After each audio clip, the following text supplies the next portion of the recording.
Hello, Tom Levecchia here with the latest edition of the New Theory podcast. As you see, we are starting to do more video podcasts. So, A, I have to lose some weight. And B, we are here to welcome our special guest, Felix Levine, who Thank you so much for having me on, Tom. he's a awesome podcaster. I watch the show religiously, and I wouldn't say I'm a purist, but just he's a good guy. The way he asks questions, who he is hard to reach guests, how he unpacks it, how he shares it, and we're going to talk a little bit about his podcast and him, and then I also want to unpack why you should maybe start your podcast or got to get going on other stuff because with COVID and new normal, it's a different ballgame. So Felix Levine, welcome again. Thank you so much, man. I'm excited. All right, so let's talk about the podcast that got my attention. I stumbled across, we had John Nalite on the podcast, so he was on a few times. We shared some guests, Gene Borelli and Michael Frances. You have some pretty heavy hitters. So first, give us the genesis. Why did you start a podcast, and walk us through that? So I guess the longer story is last year was my first year of college. I went to UC Santa Barbara, Cool. and I then transferred to Boston University. But so my freshman year of college, when I was at UC Santa Barbara, I was basically looking to get out. I knew I'm from New York City, so I was like, you know what, this is not the place for me. It's a beautiful place, but slow pace, not the energy I was looking for. And so I basically, at one point, about midway through the year, just completely isolated myself from everyone there, like just fully like cold turkey, stopped talking to people. And I was like, you know what, right now we're just going to focus on transfer applications and getting good grades so I can get out of here. And in that time, I was like, okay, definitely it was weird for me because I'm a pretty social person. Yeah. So I was like, all right, like what are other ways that we can kind of fill that void? And I don't even know why I isolated myself. It was mostly just like, what, I'm going to be out of here in 3-4 months. And so at that point I was just like, all right, let's look into this podcast thing. I was a huge UFC fan, still am, obviously. Had heard of this Joe Rogan guy and his podcast. So I was like, you know what? I've heard rave reviews about him, and I love Rogan as a commentator. Let me take a listen. And then I just became obsessed. I would listen 4 to 5 hours a day. I was, in between classes, listening on my bike ride to and from my dorm. I would say no to eating dinner with friends and instead just listen to Rogan. Like, it was just nonstop. And I realized how much I enjoyed it, not just because of the content, but what I was learning. And it kind of hit me at one point where I would be listening and maybe I would be wondering something, and maybe a couple minutes later he would ask the question. And so I was like, okay, I'm pretty social. I am pretty confident in my ability to talk to people. And I really love, like, he has the coolest range of guests. And so I always felt like I wanted to talk to some of these people, but I just, I was just an ordinary person. It's like, what's the excuse for them to talk to me? They have so much, so little time. So at one point it just became like, okay, if I started this, what would it look like? And so, at that point I had finished up my applications and I just really started grinding. I mean, literally night and day. I would finish school, I would come home, hammer out emails, hammer out all the logistics of getting guests. And I mean, everything that goes into a podcast, the production, how it was going to start, I wanted out. Exactly. Like, I was 19 at the time. So it was like, okay, well, I'm young. How do I sound professional? Because, for me, I wasn't too worried about how it would sound in terms of my questions, at least earlier on. It was more like, I don't want to have this, shitty audio, and I'm already young and there's already no reason for people to listen to me. So, on top of that, audio quality is bad, video quality is bad. So there's a whole lot of things that I had to figure out. And then it was just, once I had all the foundations set, it was like hammer out a million emails, hope that one guest says yes. And then, one would say yes. And then I'd have a couple guests and they would see that the past guests were, if they respected them, maybe they would want to come on. And then likewise with sponsors, I'd hammer out thousands of emails, see if a sponsor would be willing to sponsor me. So that's just kind of the overall gist of how I got into it. Well, when I get the sponsors, we're going to spend a minute on too, because people I think get into podcasting for the wrong reasons, and we'll talk a little about that arc of when do you get a sponsorship to join a network and that kind of stuff. So, okay. So the first observation was you got some pretty, so again, these are guests that I would say we overlap probably at least about 4 or 5 guests. And I've been doing this a minute. I've been doing this for over 2 years, and I'm not anywhere where I need to be, but I'm pretty good about getting people on the show. Just what I'm good. I always say, like, okay, granted, I can't get like Donald Trump on or somebody super A-list right now, maybe, but anybody I wanted to get on that I envisioned, I got on. So give us, how did you get some of these people? Give us their names, and and how do those interviews work for you? So, in the beginning, it was like, all right, I'm 19. I don't have a career behind me. It's not like, if like a Bill Burr or like, I love Bill Burr. It's not, but it's not like if you have like an A-list celebrity who's like, I'm going to start a podcast, they have all their fans that automatically, gravitate. And it's already a big thing right when they start. For me, I'm 19. I don't have a whole career and I haven't really established myself at all. So, it was like, okay, how am I going to do this? And at first it was like, all right, are there people that are closer to me that, maybe my dad's friend or someone that my mom knows that, has an interesting life that would be willing to do it for me. And the first guest that I had was my dad's friend, a guy named Paul Tucker, who was a Claude Monet enthusiast. Wow. And, has written book on book, curated show at the biggest museums, like really, really smart guy, really great guy too.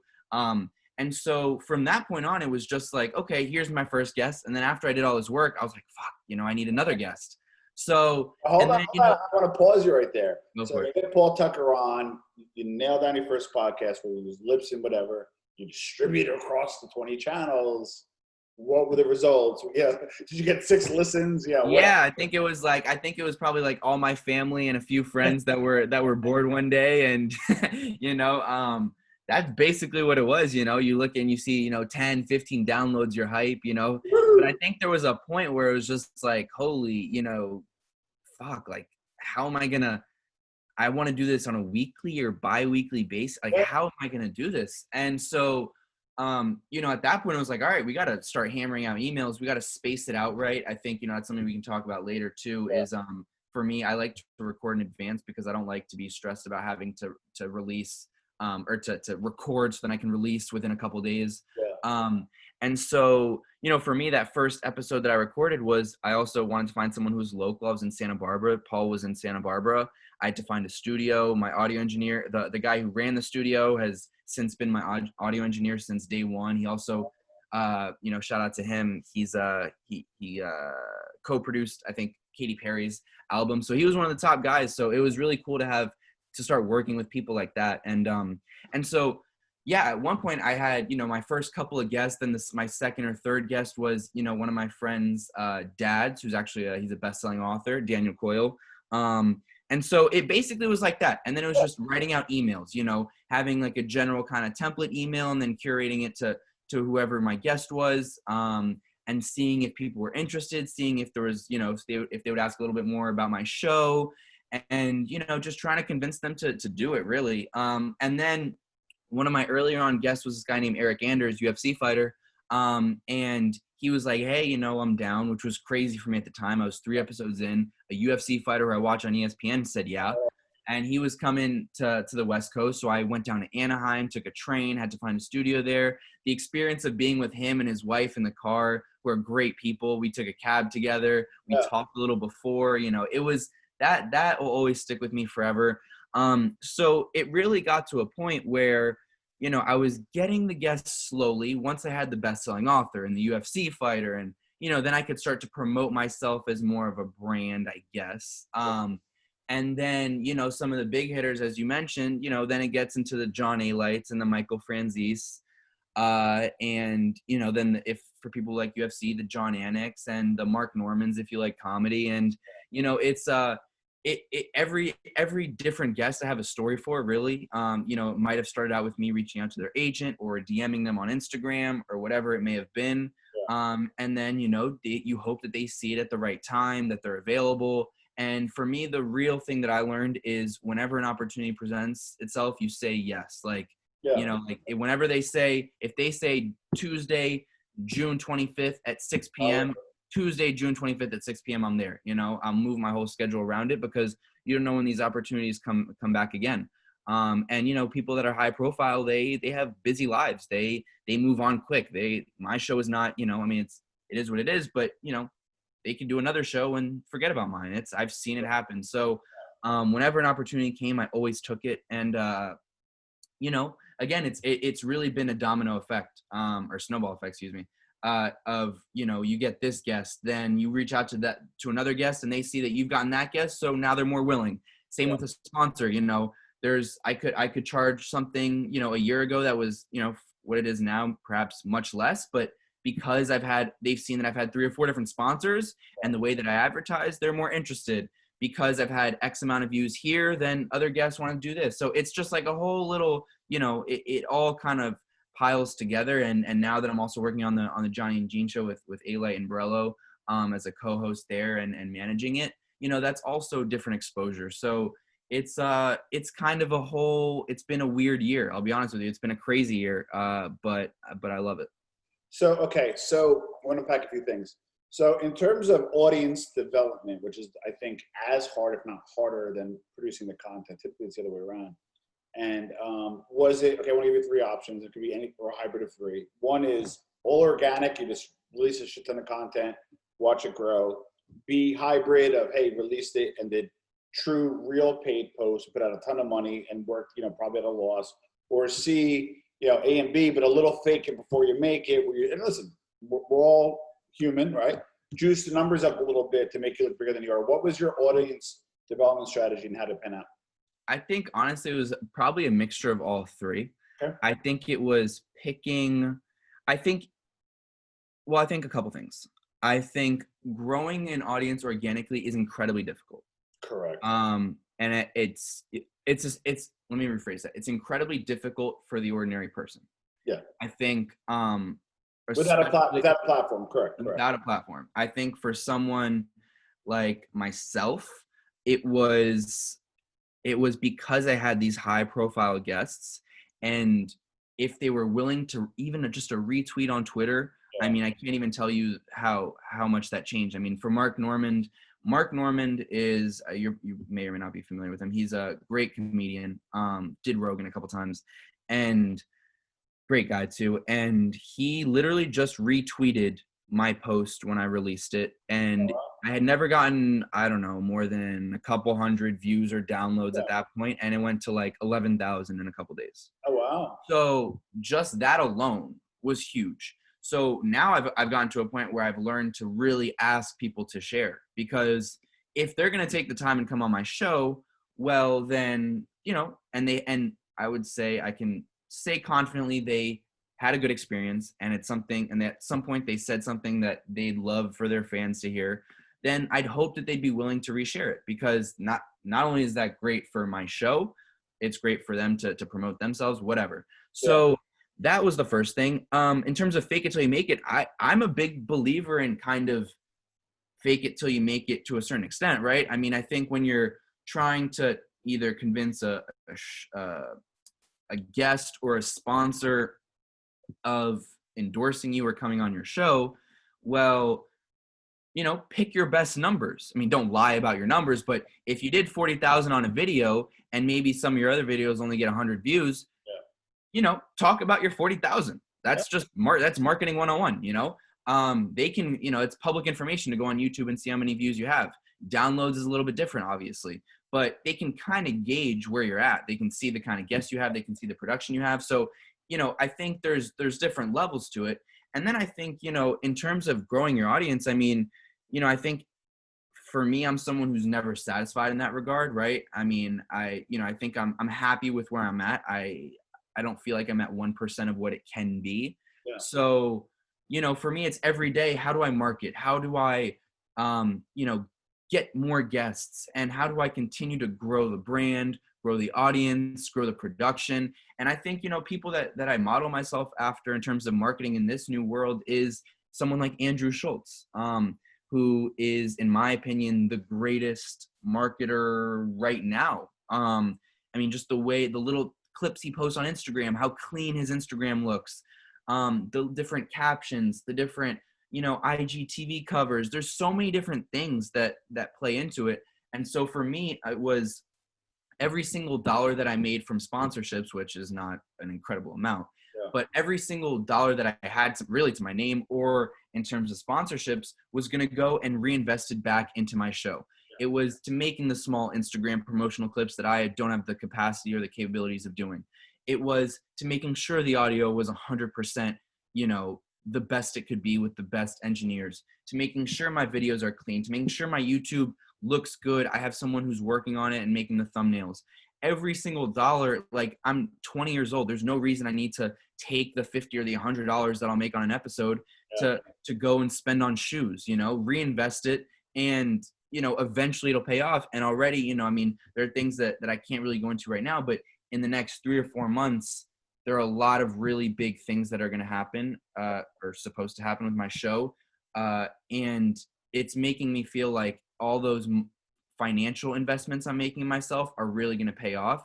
And you see the Rogan $100 million deals. You see the huge deals that are obviously for the top of the crop, but I'm 20 years old. So I have, I'm not worried about what it's going to look like in 2 or 3 years. If I do this as I'm doing it for 10 years and try to improve daily, then I do think that the potential is there. And I, if I work at it, then, we'll see where it goes again. But for me, it's really not about trying to make money in the short term, because again, I tell people now, people call me and I get messages all the time like, hey, can you help me? I want to start a podcast. Can you tell me how to do it? It's like, yeah, I tell them one thing: if you're going into podcasting to make money, get out right now. Only maybe the 1% do. And you got to really work your ass off. So that's kind of my mentality as of today. Okay. So you answered my next question, which was basically what was your goal in terms of monetization? So you pretty much were comfortable either running at a loss or reinvesting. So doing this as a growth mechanism. So that all makes sense. So give us your peak month of total streams, A to Z, all in, and then give us the total amount spent to reach that. So it might have been organic or spent, but I want to know, hey, I reached 60,000, whatever, 20, whatever it was, and then what was total spent? I haven't spent $1 on marketing in terms of like, how you can promote stuff on, actually that's not true. On Instagram, sometimes I'll do like $10 or $15 on Oh, so you don't boost, so you have somebody on, you don't boost that show? In terms of, say I had like a Michael Franzese on, right? That was my biggest month in terms of downloads, because I also had John. I don't even know how it went, but I think I had Gene before, who's also he's my second best episode right now. So I think that month, honestly, I had maybe 60,000 views on YouTube. Oh, wow. A couple more thousand on my downloads, on my audio versions, because I really started to spend money, at least on my on making my YouTube channel look good, right? I have a guy who works with me, this guy named Odie, shout out to him, who does all my thumbnails, and he'll do a little bit of optimization, stuff like that. In terms of dollars that I've spent on promoting it on a Facebook or an Instagram, I haven't done that in actually a couple months. Okay. But for me, the biggest tool, without a doubt, again, I said it earlier, is getting those high profile guests with big followings to retweet and reshare and, plug you wherever they can, because that just makes a world of a difference. Yeah. And so, in terms of, I think that's, to answer your question, that's, my peak month, I think it was probably around 60 or 70,000 views and downloads. And, what's cool is that it really, before maybe a year ago, if I was getting, a couple downloads a day on my audio versions, now we're at 50 or 60 a day. Right. And the YouTube, it'll be a couple hundred, a couple thousand a day. So it'll just start to mount slowly and slowly and slowly. And I think, at my studio here in Brooklyn, I have the studio manager, shout out to Josh Wilcox. He's a great guy, because I spent so much time with him. He's there with all my sessions, and he's seen me grow really since, the first kind of episodes. Yeah. And he said something that's really important, I think. And he said, you need to really build a loyal fan base that's willing to share it with their friends. And I think that's when you look at the Joe Rogan army per se, that's really what it is on a bigger scale, right? It's people that are incredibly loyal. that love his show, that'll listen religiously, that trust who he's bringing on, Yeah. and we'll share it. We'll tell their friends, yo, listen to this episode. This was crazy. Or do this, do that. And now, even if I have a couple people that'll consistently reach out, that already for me is really important because Get the ball rolling. it gets the ball rolling, and it makes me understand that people who really like my show are going to be more willing to share it. And I need to target people that I think would like it. Those people that then do like it, I need to make sure that they stay on for longer. I need to make sure that they're sharing with their family. So it's a whole different, it's marketing is a really, really interesting thing, because I think for a show like mine, especially where I have, high profile people, I do think that if I had a bigger name, the view counts would be very much larger, right? And so sometimes that's hard. If I put out an episode, like I had an Alexander Volkanovski episode, UFC champion, who's fighting in a couple days actually, and I think it's done 100, 150 views. Sugar Sean O'Malley, another phenomenal UFC fighter. The both of them, not to bash them, I love them. They're busy, they didn't reshare and whatnot, and might have a couple hundred views. Whereas if they did on a bigger show, it'd have 10, 20, 100. I'm not gonna lie to you. So I was debating whether or not to say this, but I've had some pretty notable people on, and to be really straight up, the more notable they were, and that's some A-list billionaires, the more notable. I don't know if any of them shared. And I had good interviews. Gary Vee, like afterwards, he was like, "Wow, like you asked the right questions. Like this is going somewhere." And I had like communications, like Al Sharpton, like I became like friends with them, and like these people, we literally like ingratiated ourselves in the discussion, kind of similar to what we're doing now. And then when it came time, is I get more, with all due respect, to the Felix Levines who share with their family and friends and get the 150 that day, versus Perez Hilton, who just didn't share. And I did ask some folks, not directly talent, but managers and stuff.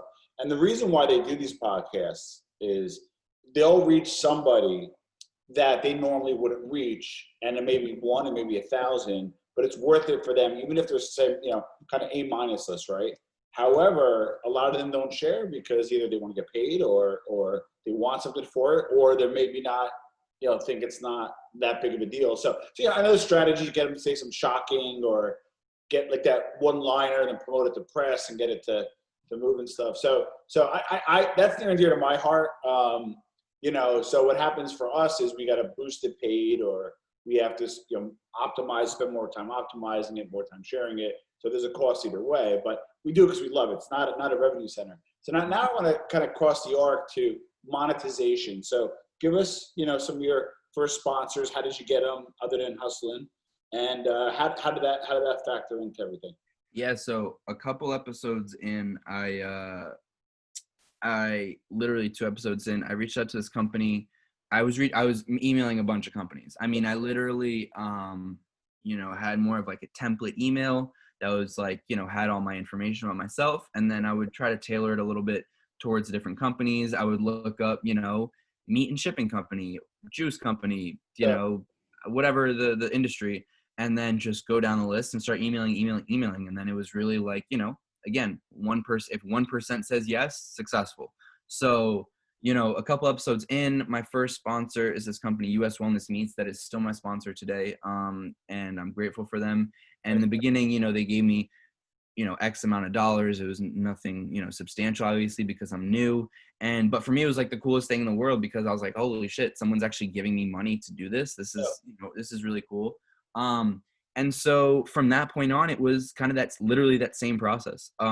Just emailing, seeing if a company would bite, see if they would say, hey, can you give us a little bit more information about your show? How much money are you looking for? X, Y, and Z. And as I started to move up a little bit, then it was, a couple episodes after that, maybe 10 or 15 episodes into my show, sponsor Manscaped, they came on. I know they sponsor a ton of other shows, and they were willing to give me a little bit more depending on where I placed my stuff. They saw that I had some high profile guests. They thought it could be a good idea, that I was young and whatnot. And so then from then it just kind of, kept going a little bit here and there. I mean, again, if I send out 500 emails and I have 4 sponsors, that tells you what you need to know. It's tough. It's competitive. They have, X amount of dollars and they want to spend it the best ways. And so for me, it was also, a different kind of angle in terms of monetization because I'm younger. It was really trying to market myself as more of quote unquote the future generation, investing in potential success down the line as well. And, it worked different with every company. Some companies are more interested in ROI, seeing what they can make on, their investment. And some companies don't really care that much about that and care more about the brand association and, whatever that means right now. And so for me, it was really a variety of different people that I was working with, different companies, different ways of marketing. But for me overall, it was the same mentality of I need to just grind these emails out, because I know if I send a certain amount, one is going to say yes. And, it takes a lot of no's. I mean, I can't, if you looked into my inbox and saw for my sponsors and for my potential guests, all the emails I sent out and how many yeses I had, I mean, it would take you years to find those yeses because they're so buried deep inside. Yeah. So, it's really a grind, but, what's been really cool is the more I grow my show, the more money I can ask for, the more I have these really cool guests. And, the other big thing is these guests have kindly endorsed me in a way, because some, next week I'm actually going to have Christina Hutchinson. I don't know if you're familiar with her. She's a co-host of the Guys We Fuck podcast. Did Rogan a couple times or one time, I don't know. And she's phenomenal. And just having those guests come on again, showing that they're interested in doing the show again. And just kind of, on camera, them saying at the end, this was really amazing. And, maybe sharing that clip with those sponsors. Or if I have a friend Zeus who at the end said, this was a really special interview. I do a lot of these. This was one of my favorite. That's big too. Having a John Anik, commentator of the UFC, shout me out on Instagram is big as well. So it's different things all together, right? That all play together. But in terms of monetization, it's important for those sponsors to see that kind of success, if you will, or to see that you have these endorsements from these bigger names, because then they're more willing. Then you can ask for more money. When you have more money, then you can make your production much better. You can do those nice Instagram posts. You can spend more money on advertising. And, I think really if you have the mentality of, working at a loss or working at breaking even for a couple of years, and it interests you and you get to talk to some really cool people, then you have to have that level of patience and that level of dedication. But I think that anybody can really do it. I love it. So, okay. So to conclude, and I really appreciate your time, Felix, because one of the takeaways that I want to kind of people to have is, why should somebody start a podcast? With COVID, it's like a different ball game.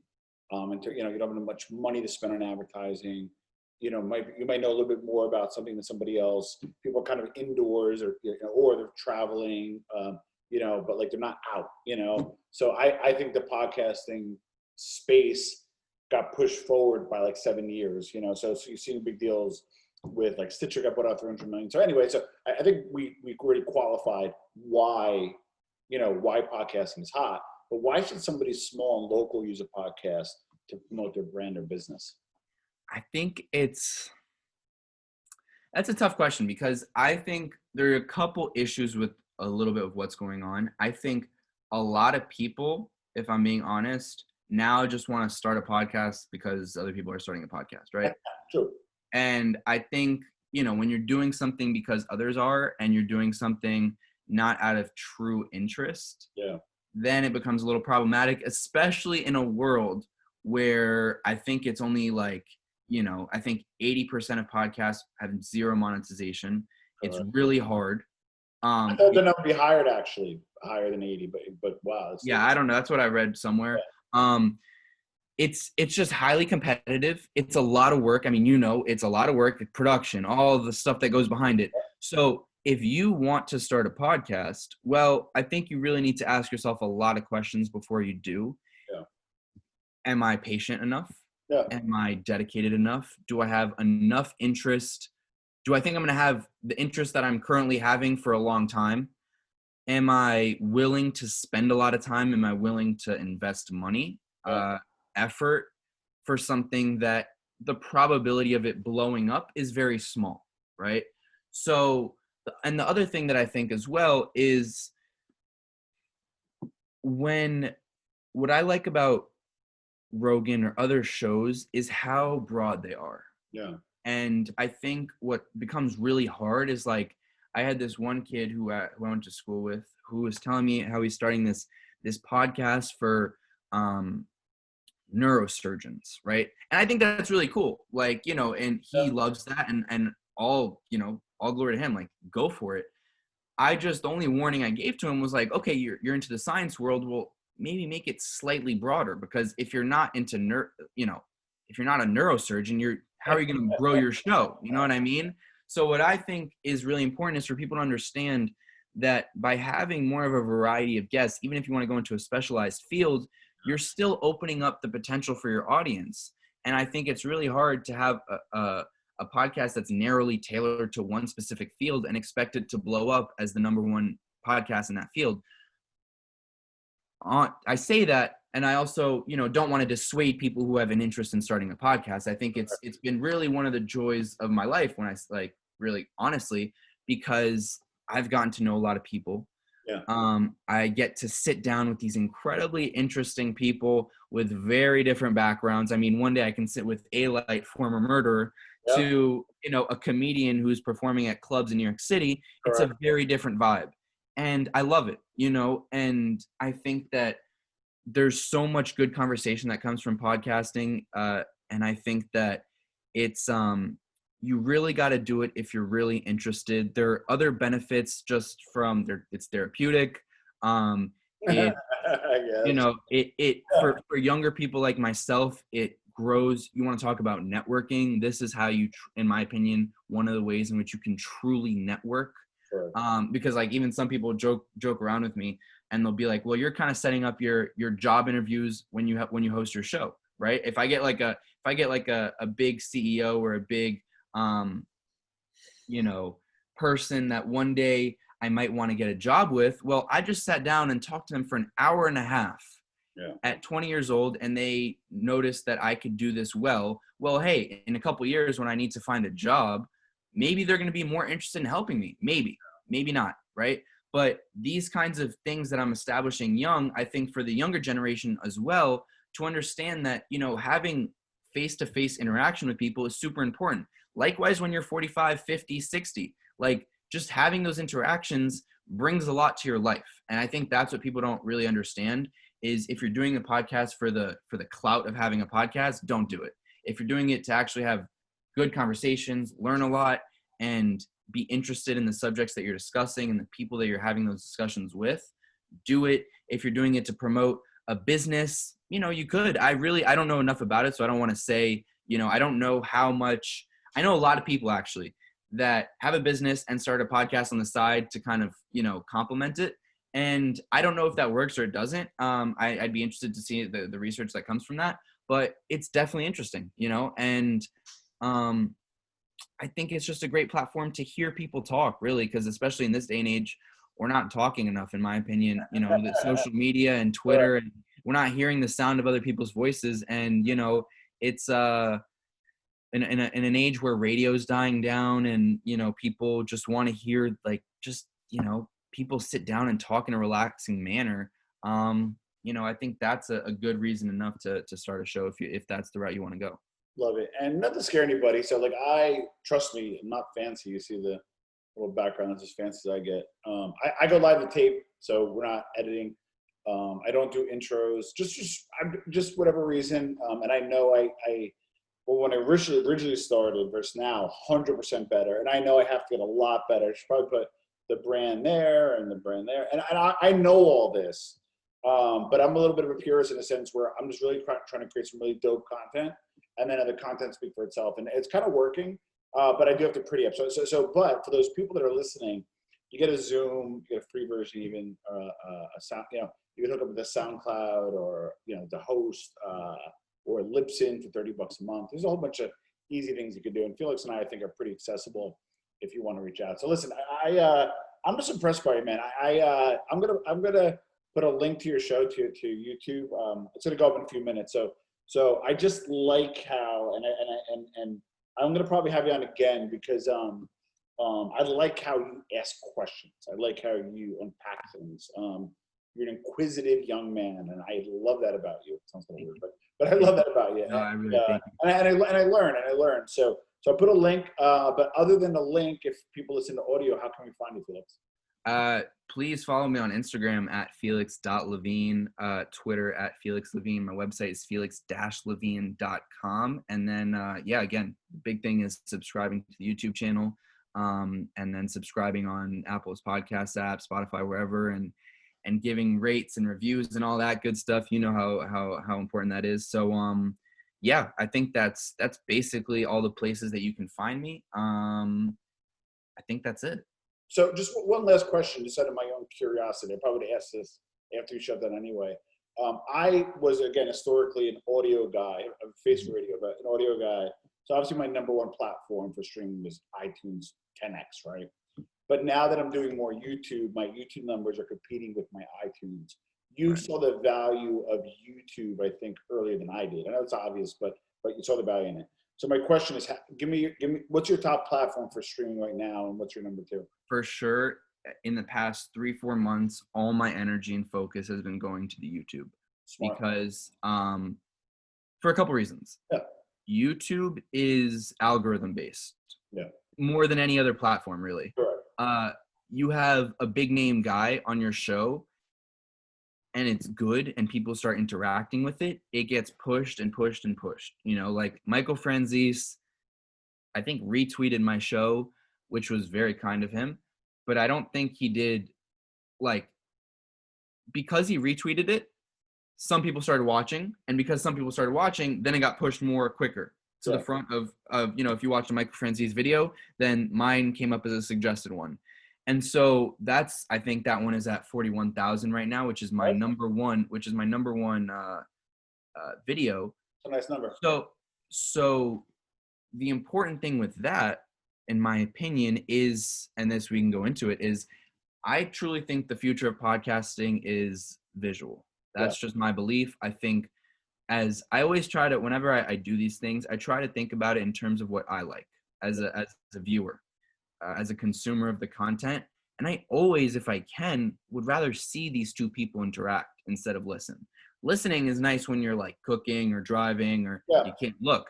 But generally speaking, especially with an Apple TV now that's super easy to go on YouTube and watch your videos, or, just being able to have the YouTube app and seeing all these videos come up. I think that YouTube is still, and in my opinion, will always be the biggest tool for content creators, period, whatever industry you're in. And I think it's easy to get, especially on an Apple's podcast app or a Spotify, your show's going to get lost unless you're the top 20 and you're on those charts every week, which, is very hard to do unless you're the top of the top. It's like, well, how do I get to random people, really? And I think YouTube does a phenomenal job of that. And I think I have, 10 times more numbers on YouTube than I do on my audio versions. But, when I'm on YouTube, it works hand in hand, right? If I plug the audio version on YouTube and a video does well, then people are going to go to the audio version. And I just believe that there's more of an upside on investing on YouTube. For me, my video versions are really important. For me, taking little clips and posting them on Instagram after all my sessions in studio is really important. I think investing in studio time is one of the most important things I've ever done in terms of financially, distributing my expenses. I think for a couple reasons. The content I've noticed is far better. Between you, me, and all the listeners, my relationships with the people that I had in studio is night and day better. In terms of them, not just in terms of our relationship, but in terms of them reposting for me, in terms of them following me on social media and then posting about our stuff on social media, in terms of the relationships that I develop. When I say relationships, that, in the future they would want to come back on, in terms of just the true, there's a difference when, in my opinion, and this is unfortunate for in a lot of ways, especially in like the COVID era where you can't see people face to face as much, but it goes such a long way when you have an interaction and you ask someone a really meaningful question in person. There's just this, I mean, you know, but like for people who haven't really been in these kind of situations, there's just this connection that develops, right? When I'm sitting in front of John A. Light and I ask him, you murdered a lot of people, but do you genuinely feel like you can still be a good person? Yeah. All of a sudden, him and I grew closer that day. And then, life happened and now I'm managing their show. But, and this is not my endorsement of John A. Light or murdering, whatever. We can get into that a whole other day. But it's that's just how human interaction works, So there's this, the video versions, the being in studio, the high quality video, the high quality audio, it just makes a world of a difference, period. People now label you as professional. People now, label you as someone that they want to go on their show and devote their time, time well spent with. So it's again, everything is a snowball effect that I've noticed. And one of the main things that I will always do, no matter what, is try to be face to face with the person, and try to just execute the production at the highest level. Because, again, there are things in the fall that I'm really excited about. And part of those are going to happen because of the production that I have. And part of it because it's done at a high level. And, perhaps some people, and just to kind of tease, are interested in investing in that. And, and because now I have really a library of, I have 42 or 43 episodes of an hour and a half, 2 hours of high produced content, HD audio and video that now people want to buy into. And that's, really important to me. Love it. So Felix, listen, this has been great. I think I told you that, well, I told you this, but for those who don't know, my middle name is Felix. So, oh, wow. Yeah, I have a certain affinity to people named Felix. So anyway, thank you for being on the New Theory podcast, and I really appreciate you being on. Hey, I really appreciate the time. Means a lot. And, whenever you want, just, you got to let me know all the links I'll share. And thank you for your time and having me on your show, man. Thanks, brother.